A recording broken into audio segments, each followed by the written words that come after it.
Hey everybody, it's me. Today we're making a Mickey ear cake. Don't let this cake intimidate you. It is super easy to make. I have the cake in the oven, and while it's baking, I'm outlining this cookie cutter with a pencil on parchment paper. And this will be the template for the Mickey ears. We're going to flip it over, and then once the chocolate's ready, we're just going to outline these and fill them in. I also have the lollipop sticks in the back. I kind of wish I would have gotten shorter ones. It would have made it a little bit easier, but that's how we learn. And now the cake is out and it's cooled. I'm frosting it. I baked this in a glass bowl. The important thing is when it comes out, let it cool naturally. Don't put it in the fridge because it'll crack and break. I also learned that the hard way. Here I've melted the chocolate. I've put it in a piping bag. I'm not using the side that I drew with pencil. I flipped it over, remember? And I'm just outlining and filling them in.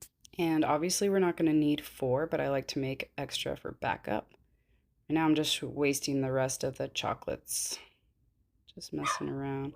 Lollipop sticks, I'm positioning them in a way where I think will be best because I'm going to go at an angle. And then I'm just adding some more chocolate on top. That way it'll kind of seal it. Hi. Just still using the rest of the chocolate. And then I'm just going to smooth out as best as I can. This is going to be the back, so no one will really pay attention to that. All right, believe it or not, we're almost done.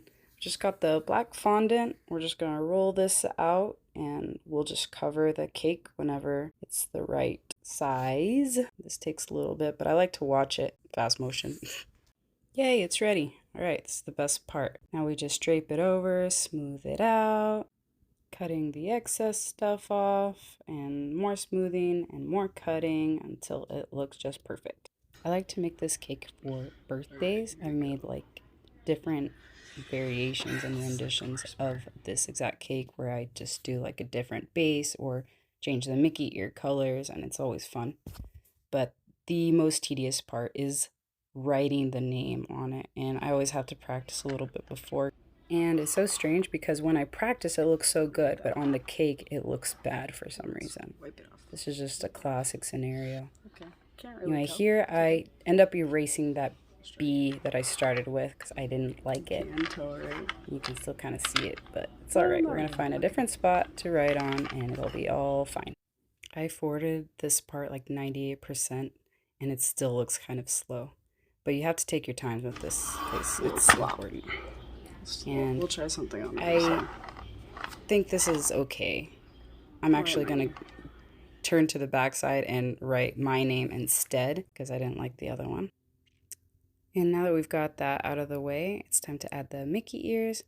And see how I was saying like the lollipop sticks would have been better if they were shorter. I'm going to put them at an angle, and I'm just trying to find the best spot for them. So I'm going to have to cut that a little shorter, obviously. And cut we shall. So I'm using an X-Acto knife and scissors, and in between using them, I also bent them to make it easier. I'm sure there's a better way, but that's just how I was doing it. And notice, look, I put the ugly side in the back. It's not ugly, it's abstract. And then I filled those holes in with some excess fondant, so no one can see the lollipop stick. And we're pretty much done. Ta-da! You can put it on your head if you want. This is what I chose to do. Or be a grown-up about it and put it on a nicer plate for presentation. Look at it, admire it. This is the bad side, which, like I said, doesn't look terrible. It's abstract. This is the prettier side. Then I added some pixie dust, of course. This is just the, what's it called? Luster dust. And it's like the edible glitter. Every time I've gifted this, everybody goes for the ear. And now it's my turn. And it's delicious. And I cut it without recording it, but this is what it looks like on the inside. And sometimes I'll serve it with a side of like creme fraiche, and it's delicious with some fruit too. This is the completed product. I hope you like it. I hope you try it out and let me know how it goes.